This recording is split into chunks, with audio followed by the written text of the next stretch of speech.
On this episode of Jester's Garage, we're going to sort through the stuff I got at the Portland Swap Meet 2024.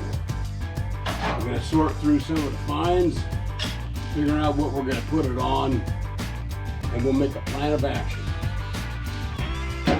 Right here on Jester's Garage.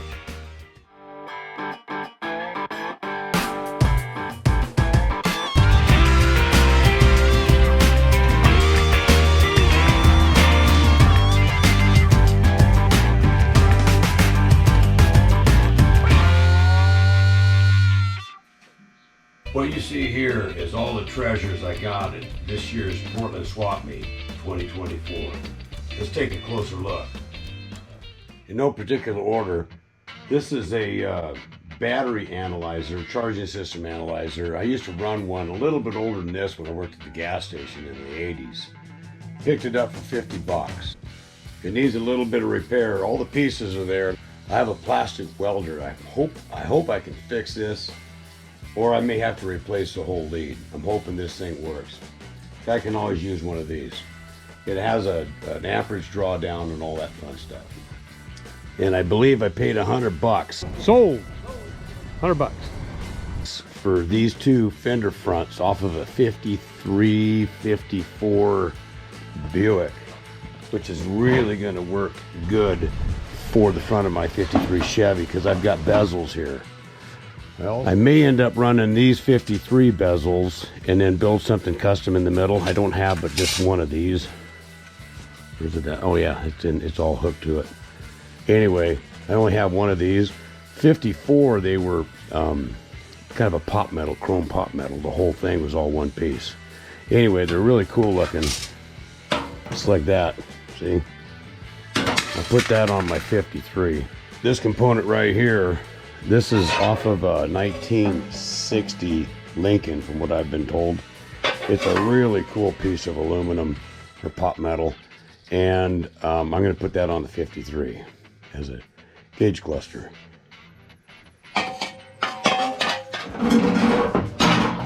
Picked up this T10 4-speed that apparently come out of a 67 to 69 Camaro. 275, got it for 150 bucks. I'm going to put this in probably my 37 GMC. This component here is off of 42 Ford. This is actually the grill center. It goes down low. Here's what the crank is. And they're fairly rare. I did look them up. They're not worth a whole lot. They're, I don't know, 80 to 100 bucks if they're really nice. This was kind of broken right there. Obviously, in a patina state. But what I want to do is I want to maybe put it as a console thing for my tetanus teach, and just leave it just like that. So the tetanus, my little rat rod car, this might be a console. I got a little T5 for it, so this will be like a console thing. Maybe, I don't know. It might go like this, might go like that. That's what I'm thinking.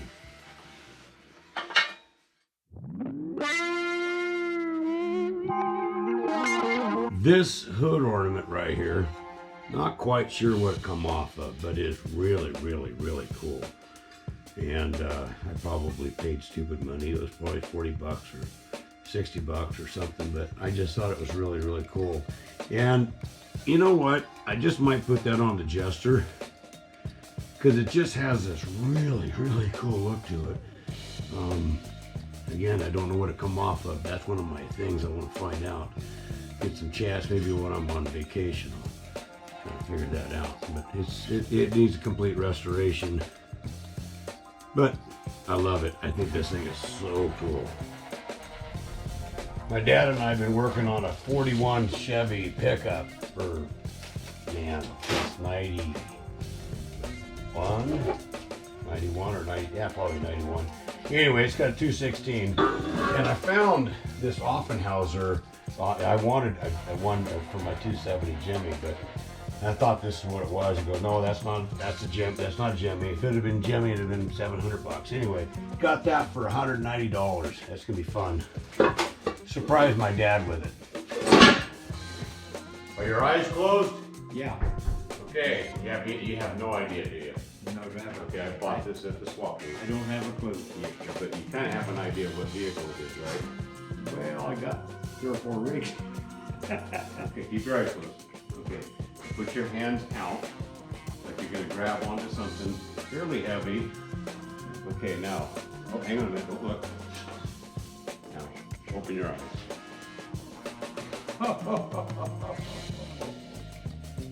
My goodness, that's for the 270 Jimmy?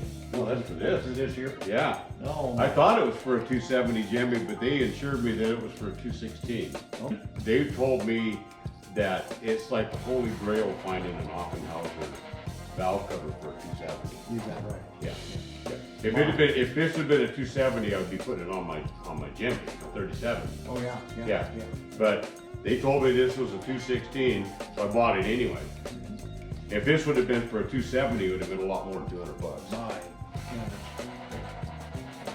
So now we got to find out if it fits, Uh-huh. right? Yeah. Boy, what a surprise, Jeff. Yeah. Thank you so much. Yeah, let's see how this thing fits in You bet. Yeah. Yeah, it's the same size. Yeah, it is. That's exactly what they said it Yeah, was. we gotta Whoops. turn this around. Yeah, the Offenhauser is red from the carburetor side. You know what that means, don't you? You gotta put different carburetors on. We're gonna have to put twin carburetors so you can see the Offenhauser. Let's split the manifold. Yeah, split it or buy a Fenton. Yeah. I've been wanting to buy a Fenton for this thing. Yeah. They reproduce them, so. What? Anybody that knows me knows I'm a sucker for old vintage hot rod magazines. I've been subscribed since 1981, and I still have, those are tattered my first year, they're garbage. But anyway, I'm probably duped and tripled and quadrupled in some, but every time I get a chance to buy these, I'll buy them. So I probably picked up 150 of them this year, ranging from a little over $1 each to $5 each. I try not to pay much more than $5 each, and eventually I'm going to end up sorting through all of them, keep the best, and whatever I'm duped up on, I'm going to bring back over to swap meet. But this stuff here is such good reading material. You can take one of these, and it's literally like this is 1959, right? It's so relevant because everything that's in there is exactly the way it was made in '59. If you want to build something kind of like to an era, you build it like this. It's just amazing. Oh my gosh, the information in here is I would rather, I hate to say it, but I'd rather read one of these old ones than a new one. So a few years ago, I picked up an old Ford buggy spring, axle springs, that sort of stuff. And it didn't have spindles or anything on it. You can't do nothing with it without buying a spindle. And I didn't really need it at the point. Well, anyway, so I bought these two spindles. They're aftermarket spindles. It came with the Kingpin kit. These round ones are the earlier style. Or are they later ones? I believe this is the earlier style. Anyway, this is the one that most people want to use because they're just nice and clean. And they have that 7-degree kingpin inclination that most Model A, Model B, Model 40s and so forth use. They got the smaller kingpins. You don't want to use the ones that are like F1 kingpins, you know, that ends up being about, it's too big. I did that once and it was just a disaster. Anyway, I bought both these spindles with the kingpin kit for 50 bucks. The kingpin kit typically is $40, $50 by itself, so I think that was a pretty good deal. I ended up digging through this guy's bucket of $1 items, and I think I found 7 items in there. And there was a horn ring, horn button, Thunderbird emblem. I think I'm pretty sure both of these were in there. Not quite sure what they fit, but I like junk like that. And this mirror came with it. Oh, let's see, whatever. But there was about it was 7 items. Ended up getting everything for $5. I might throw this thing on that old 46, you know. It's a little bit patina, but I don't care. I think it's pretty cool. Most of this stuff is junk. Like these are all broke off, but you know, you could turn that into just stick that on a toolbox, you know what I mean? This sort of stuff here has got character. So that would look good on a toolbox also. Yeah. Y-block Thunderbird. Pretty cool. Every chance I get to buy a set of gun sights, 57 Chevy, and it doesn't matter which component it is, you know, they all separate. There's like 3 of them there. I got 5 out of 6 pieces there, and I don't remember what I paid. It was $7 or something like that. But I've been collecting these. Imagine building a grill out of a 53 Chevy grill shell, and you load the thing up with these gun sights from the 57 Chevy. I've got a toolbox full of them. It's a lot bigger than this box here. They're all different conditions, you know. Some are pitted and some are nice and whatever, but it's just going to be a Duke's mixture, the whole bunch. I kind of think it's a cool idea. These mirrors here, they probably are they have to be some kind of a JC anything. Well, I shouldn't say they have to be, but I don't know what they're off of. But they're jet age, they're 50s. They got all the cool rings, and they're just super cool. And I probably paid too much for them. But I've been looking for some mirrors from my 53 that's got some character. And dude, I think these things have character. There's not going to be another set like them. If you know what these things fit off of, share it in the comment, will you? Give me a comment. Tell me what these things are off of. I mean, I could probably do a little bit of research, but I think they're cool. I think they're really, really cool. These wire looms here are really, really cool too. They're an old style. The timing of that, it was obvious when I tested it up against one of my engines that it was off of a small block Chevy. So anyway, but in order to make it work, you pretty much gotta, let's see, if you like, there's the passenger side, pretty much gotta cut these 2 off right here, otherwise you would have to go back around. I'm not quite sure why it does this, but it's either that or you got it, I don't know. They're really, really cool though, right? I think I paid $10 for the pair of them. I may or may not use them. I just think they're cool looking. These here are pretty much trash, but you know, honestly, they're not too bad. And for what I'm doing, I'm putting my old shop truck together, and these are the 67 to 72, but they really never made these in 67 or 68. This will make my old 68, which is a patina truck. It's just a beat up old work truck that I'm going to be throwing engine and crap in the back. So I don't want it to be too nice, otherwise you're ready to dent it up. I paid $1, or was it $2? I can't. It was either $1 each or $1 for the pair. I can't remember. But and this was actually from my buddy Mark. He's part of our group. So they were selling their 67 to 72 and some square body stuff, and he had these laying there, and I picked them up on the last day for $1 or $2. I'm always a sucker for a toolbox. And the guys in the swap meet, they're always ribbing me because it's like, good grief, hon, how many of those stupid toolboxes do you need?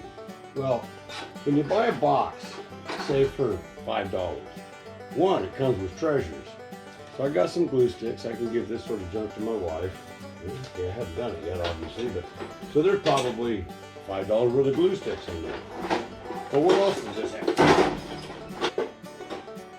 Here's how it removes, just like this. See? Well, I highly doubt I use these earplugs.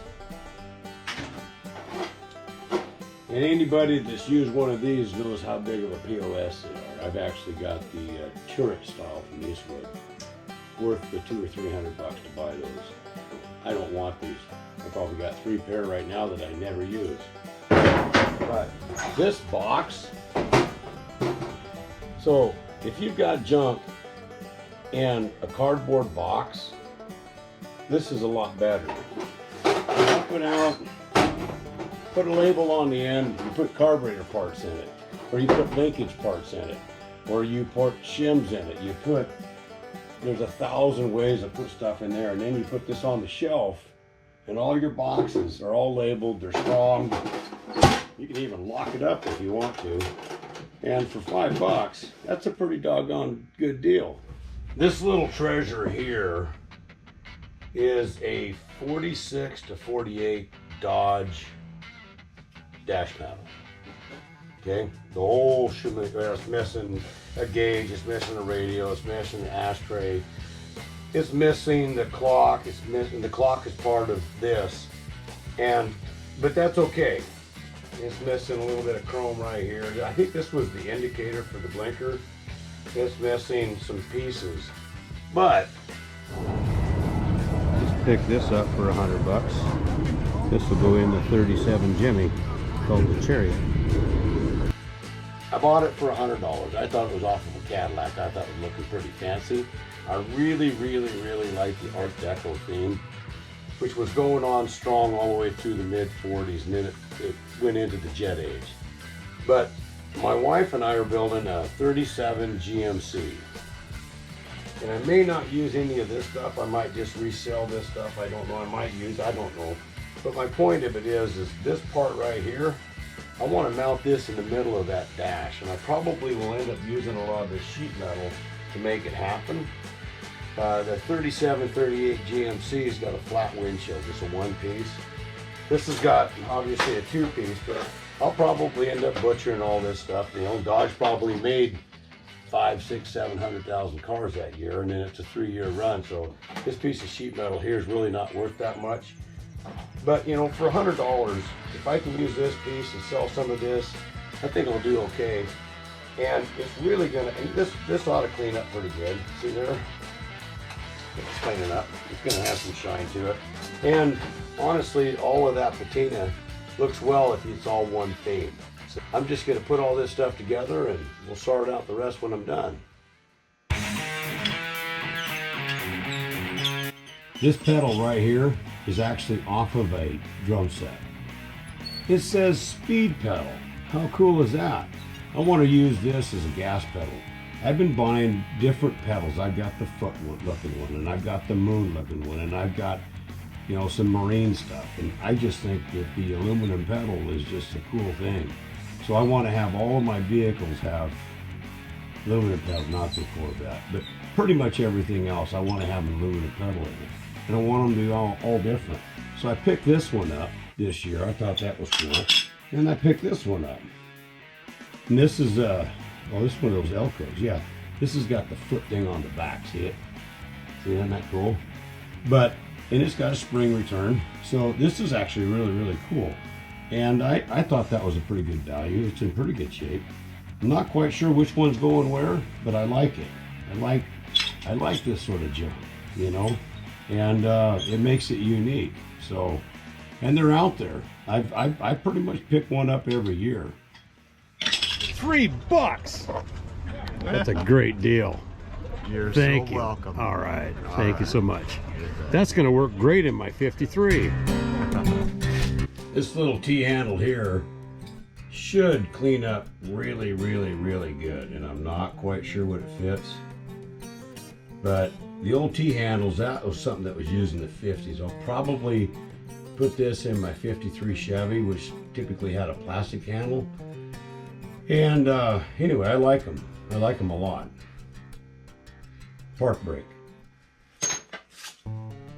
These handles here, we got a pair of them. See? A pair. And I believe, I was told they were like, okay, non-locking outer door handles, 30 to 31 Model A pickup. And I paid $5. Non-locking outer door, yeah, long shaft on this one. Anyway, that's a pretty good looking handle, and I might put these on the Tetanus T. And I couldn't remember if I even had handles for it, but either way, I think it's a good looking handle, and for $5 I couldn't refuse it. I've been thinking long and hard on how I'm gonna mount my headlights on my Tetanus T. And I didn't want to do anything new, and I've been playing with old junk. I've got, you know, like last year I picked up a 32 Chevy car bar across that, but it doesn't even really match this theme. And it was all rusted and all the chrome was off of it, so it wasn't a whole lot of money. really a cool piece, and 32 is pretty rare in Chevrolet world. But anyway, I come across these, and these were made by Offenhauser back in the day, and I got a pair of them, and I probably paid $60 for them, and that's about right for a pair that's like this. But anyhow, I've got a pair of 1930 Buick headlights, and the stupid things are like 11 inches in diameter. They're gonna be really, really cool. Anyway, I want to mount my headlights on these. I probably will just bolt it back together and leave it just like this because it's the tetanus teeth. Leaving it rough like this has character. It takes 60 years to look this way, so why would you polish all that out of there, right? If I ever get to the point where the car is going to be painted and all that sort of stuff, and leather and blah blah blah, fresh tires and a fresh rebuild on the nail head, then it might get all dressed up then. But when I'm building it, I just want to build it with this stuff. It gives it character. So, and you can let kids kind of open one door, open the other door, let them climb through it. You don't have to worry about people leaning on your car. Build it with junk. Last but not least, I got this actually given to me. I bought something else, and this guy, hey, you want something really cool? And he opened up this suitcase thing. This is called a suitcase tire balancer. And I don't know if this is a 50s thing, a 60s thing, a 40s thing. I don't know anything about it. But he had been taking it back and forth to the swap meet for 10, 20 years or something. And he was tired of it. And he says, I'm going to let this thing go to a new home. You want it? And I got it. And everybody's like, what the heck is that, Hon? And I said, well, it's a tire balancer. And it don't work, but it's really cool. It has gears and junk like that. And as you're spinning it, I was working with it here a while back and trying to figure out how all this stuff works. But anyway, it pretty much is all there, but it's just a funky, weird. I just want to wrap my brain around the way it works. It's just one of those mechanical devices that at first you're not really stumped. You're just wondering, what the heck is it? And then when you figure out what it is, you got to go, how's that work? And then you just wrap your head around it. And it's not like I'm going to use this as a balancer because I got a snap-on spin balancer. Why would I use this? But it is kind of cool, just the way it's all built. It's one of those old service station things that, I don't know. I could look up these patents, I suppose. The Hunter tune-in. Interesting. But, so it all fits together, and I don't know, you probably just pull this thing out, set it on there, and it's got all this, yeah. Pretty wild. Not quite sure how it works, but I want to figure it out. But not today. I got things to do.